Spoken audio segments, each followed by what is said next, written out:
Eggs were good for us, then bad for us, then good for us again. Same with whole milk and salt and fat. In the past few years, it seems as if a growing list of things once verboten have moved off the naughty list, just as some things have gone in the other direction. Makes it hard to know what to believe and, more importantly, what to eat and what to avoid. Joining us now to help sort things out, in Calgary, Alberta, Dr. Norman Campbell, Professor of Medicine, Community Health Sciences, and Physiology and Pharmacology at the University of Calgary. And with us here in studio, Shauna Linzen, registered dietitian and program leader with the Wellspring Cancer Support Network. And we're grateful, Shauna, to see you back here at TVO again. Dr. Norman Campbell, good to have you on the program from Western Canada, where I do want to start tonight's discussion because, according to StatsCan, the leading cause of death in cancer is, in Canada, is number 1, cancer, and number 2, heart disease. But as we look at the email signature on your emails, you say unhealthy diets are the leading risk for death, disability, and life years lost in Canada. So I need some clarification here off the top. Can you help us? Oh, absolutely. There's a study called the Global Burden of Disease Study. It's sponsored by the World Health Organization and the Gates Foundation, and it has the top scientists and scientific institutions in the world examine what are the risks for death and what are the causes of death. And so when we look at unhealthy diets, they're the leading risk for death and disability globally, and that's true in Canada. But they operate by causing cancers, heart attacks, strokes, and the other things that actually do kill us. And so we have the causes, but we also have the risks, with unhealthy diet being the leading risk. Let me just make sure I understand this. The leading risk as in even more than genetic factors? This really accounts for things like smoking, hypertension, alcohol consumption, motor vehicle accidents. Genetics aren't really in that calculation, but typically something like an unhealthy diet would work with genetics. Genetics may protect an individual, or genetics may harm an individual. So the same exposure to diet may have different impacts on different individuals based on their genetics. Okay, appreciate that. But you're saying, just so again, so I'm clear, in the main thing that somebody can do to improve the chances of living a longer, healthier life, you think, is diet properly. Have I got that right? Well, it's the best evidence, and it's really not my thoughts. It's the Global Burden of Disease Study, which is probably the best evidence that exists. Okay. Shauna, are you there as well? Absolutely. I completely agree with Norm. And the statistics show that about 30% of cancers you can attribute to bad diet. So they give it that statistic. Okay. You're in the nutrition science business, eh? Absolutely, yes. Okay. You want to give us a handy-dandy definition of what that means off the top? So I'm a registered dietitian, so you can call registered dietitians food and nutrition experts. So we take the scientific knowledge and we put it into practical terms for the public. How reliable is nutrition science? Nutrition science is always changing. So what we do is we look at the different studies and we look at, as Norm mentioned, the expert opinions, people who study the nutritional sciences, and it depends on the different studies, and I will get into that more. Sure. All right. Norman, let me get you to follow up on that. In your view, how reliable is nutrition science? Well, the whole area is somewhat problematic in that people choose the food that they eat. In studies, the best types of studies, we randomize people to have one thing or another thing and then see what happens to them. For studies on diets to look at something like death, heart attack, stroke, or cancer, you'd probably need tens of thousands of people to be taking a certain type of diet versus a different type of diet for 5, 10, or even longer number of years. And people just aren't willing to be randomized to eat a certain types of food. We all go out and eat what's in our environment. And so those long-term studies tend not to be successful. So we have to rely on lesser degrees of evidence, which aren't quite as reliable. Well, that's, I guess, you're putting your finger on what I'm trying to get at here. And let me do a follow-up with you, Norman, which is, I think we're under the impression that there is a fairly rigorous process that is undertaken before a drug, as it is tested, eventually gets to market and then is used to help patients recover from whatever. And one wonders whether the science behind nutrition is as rigorously tested and as therefore at the end of the day as reliable as, say, other things would be? And so to answer that question, no, for most drugs, at least commonly used drugs, you need randomized controlled trials with thousands of people followed for multiple years to see if the drug helps prevent death or serious disability. Those studies are virtually impossible in humans unless you're looking at a supplement. And so there are some studies looking at olive oil as a supplement or supplementing a diet with things such as nuts and seeds, and those can be successfully conducted. But if you're asking someone to, say, eat less salt, it's a complex intervention that tends to be unsuccessful. People just aren't able to follow the advice. Shauna, follow up on that, if you would, about why it's difficult to get reliable test groups, et cetera. It is difficult, and that's why I think we look at the epidemiological studies and we look at different groups of people. So for instance, we look at people in India as an example. We see their rate of disease, what type of disease they're getting, and then we compare or we look at their food intake. So for instance, in India, if they're eating certain foods, for instance, turmeric and ginger and garlic. What was the first thing you said? Turmeric, which is, it's similar to ginger, and it has an active component called curcumin in it, and they think that it's anti-inflammatory. And the hypothesis is that people in India aren't getting cancer.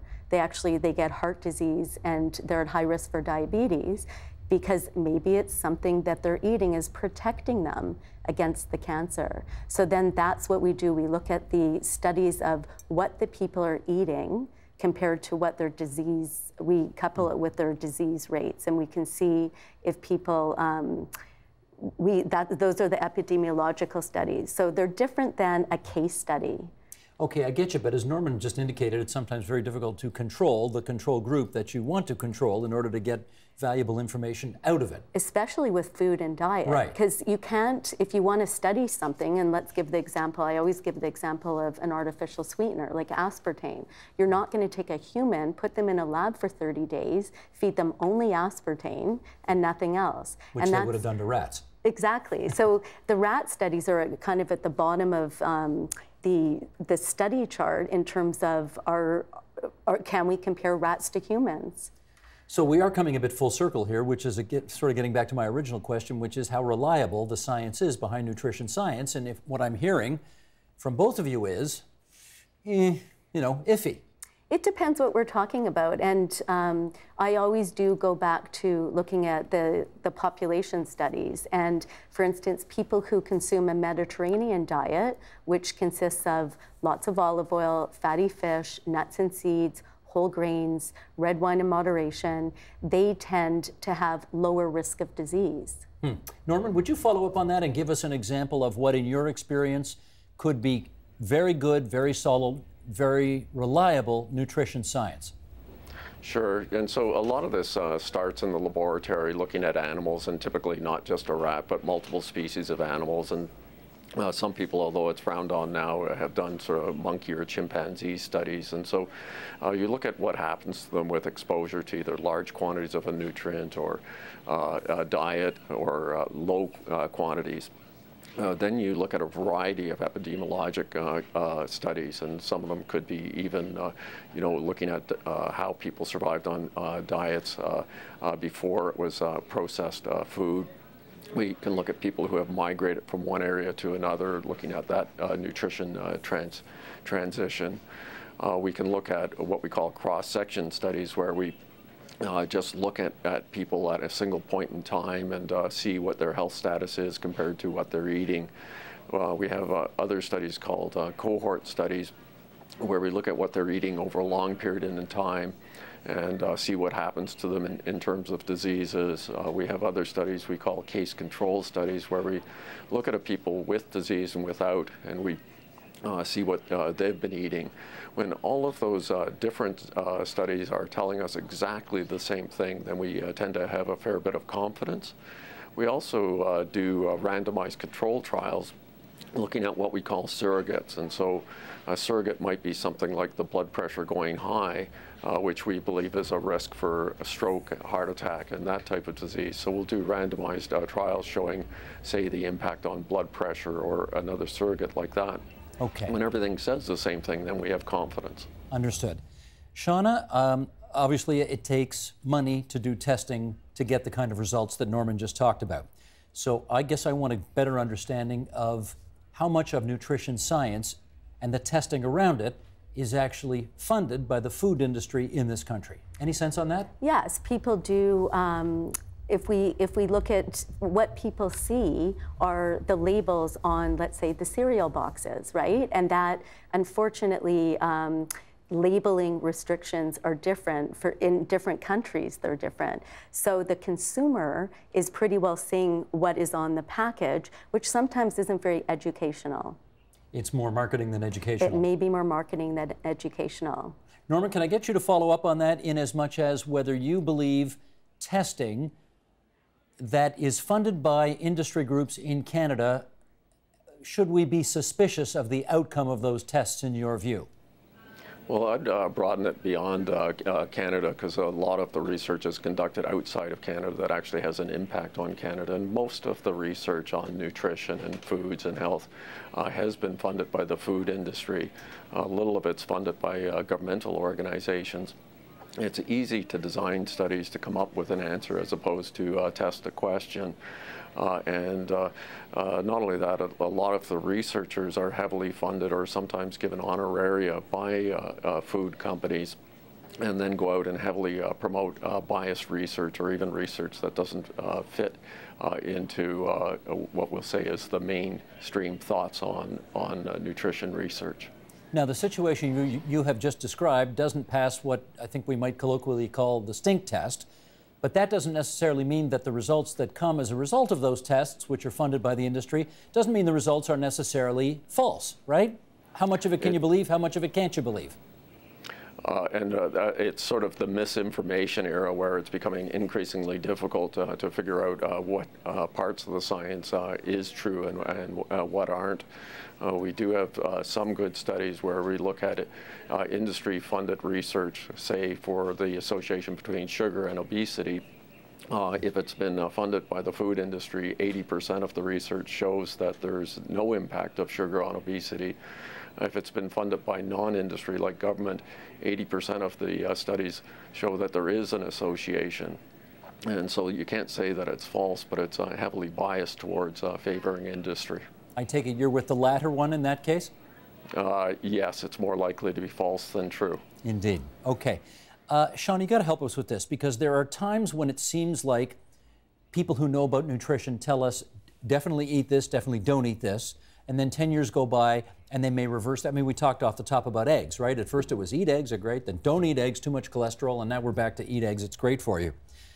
As we try to make informed decisions, when of course we are not the experts, what in heaven's name are we supposed to do? The first thing you do is you look at who's the one making the claim, right? You want to make sure that there are credentials behind it, because they are looking at the science. So for instance, a registered dietitian or a physician working in cardiology or hypertension, they are seeing the science that just came out. Now, it is confusing, and it's often confusing for dietitians or any medical professional, because the science is changing. Right. And it's not that, for instance, 20 years ago, nuts were bad for us, because people would say, don't eat nuts, you'll gain weight. We're now seeing that we have to look at the different components in the food. Let's talk about eggs, as you mentioned in the opening. We have the protein, we have the yolk, the fat part, which has a lot of different vitamins and minerals in it. And maybe the protein is good for one thing, and there's maybe vitamins and minerals in the yolk that's good for something else. So if we completely avoid different foods, we may not be getting that, the good nutrients. Norman, can you help us understand this again as we try as consumers and as people who are trying to lead healthier lives, how we are supposed to keep up with science, which frequently changes its mind about the advisability of eating various products? What are we supposed to do? Well, my tendency would be not to go to an individual scientist or healthcare professional, because often they're also confused by the information. Typically, this type of information is very carefully assessed by groups of experts under government agencies, such as the World Health Organization or the Canadian government or the U.S. government. And they produce recommendations, and that tends to be quite reliable, and over time it tends to be fairly stable, although even they can be misled at times by inappropriate research. Yeah, Sean, I mean, sorry, you wanted to follow up on that? I just want to mention, for instance, at Wellspring, the Cancer Support Network that I work with, what we do is exactly what Norm said. We know where the research, where the credible organization, we have the resources to let them know. You go to the, let's say, the AICR, the American Institute for Cancer Research, who works in conjunction with the WHO, for instance. So I just want to kind of put in that sometimes the medical professional can push you in that direction, so you're going to the credible source. Right, but we've got a documentary appearing after this program's over called Cholesterol, the Great Bluff, and of course 50 years ago, all cholesterol was considered bad, and they tried to get you not to have it.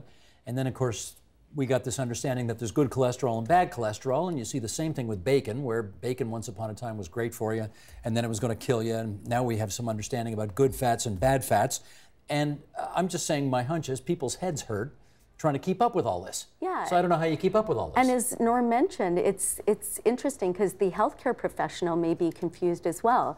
But what I'm learning is, for instance, in the 70s, the 80s, the 90s, we used to lump all of the fats together, or more the 70s, the 80s. Now we're figuring out that the man-made fats, so trans fats, for instance, we know that they're not good for us. But what we're question marking now is are the saturated fats. So we're not sure, but what we are figuring out scientifically is that we have the HDL, we have the LDL, but there's different... That's good and bad cholesterol. The good and bad cholesterol. So the HDL is your good cholesterol, which helps you. Your liver produces it, and it helps your body. The LDL is actually in different forms. There's very large particles and small particles. So what they're figuring out now is that the small particles may be worse than the large particles, and that's what the public doesn't know. That's what we're not differentiating between. So if we say, for instance, that one of the oils will raise your LDL, is it raising both the large particles, the small particles? So it's a very complex science. It's not black and white. But your best advice at this point is if you want to eat eggs, knock yourself out. It depends. Do you know what I typically go back to, as I mentioned before, is the Mediterranean diet. Olive oil, we know it's a good fat, a monounsaturated fat. We can see if people eat a lot of, consume a lot of olive oil, that they usually have better lipid profiles. Their HDL may be high, their LDL low, and as you were speaking about before, genetics, right? Everyone's different. Yeah. You can give olive oil to one person and it could give them a better lipid profile, and the next person, it may not change it. So everybody's different. Norman, let me give you the last word on this tonight, and that is, you know, we now have a proliferation of information out there. Every time you go to McDonald's, for example, you can read 2,500 different numbers about how many grams of whatever is in every single Big Mac you buy. And I guess we should finish up by your helping us understand whether all nutrition reporting at the end of the day is helpful or not very helpful, or how do we get actually the best and least bogus, accurate information to us so that we can make good decisions about what we eat. For sure. Well, I think the best thing an individual can do is eat unprocessed products. That means fresh fruits, vegetables, nuts and seeds, and a variety of them with small amounts of meat, poultry, and fish, preferably oily fish. Once you start to eat particularly foods that's heavily processed, a lot of things are taken out that are healthy for you, and a lot of things are added that are unhealthy for you. And then trying to figure out how unhealthy for you is a different matter. There are some fairly simple ways. In United Kingdom, they have something called a food wheel, which is divided into 4 quadrants and color-coded. It's for sodium, calories, saturated fats, and simple sugars. And if it's red, it means it's high and you should avoid it. If it's orange, it means you should use caution and limit your intake. If it's green, it means go for it. Now, because some people weren't satisfied with that 3 categories of color, they also put numbers in there, and so the more obsessive people can actually tell exactly what's in there. And it's very small, could be put on a menu, but is put on voluntary on food packages in the UK by most grocery stores. Gotcha. Very helpful, you two. Thank you. Dr. Norman Campbell, Professor of Medicine out there in Calgary, Alberta. It's good of you to join us on TVO tonight. Shauna Lindzon, registered dietitian, Wellspring Cancer Support Network. Great to have you back on the program as well. Well, thank you very much. Help TVO create a better world through the power of learning. Visit TVO.org and make a tax-deductible donation today.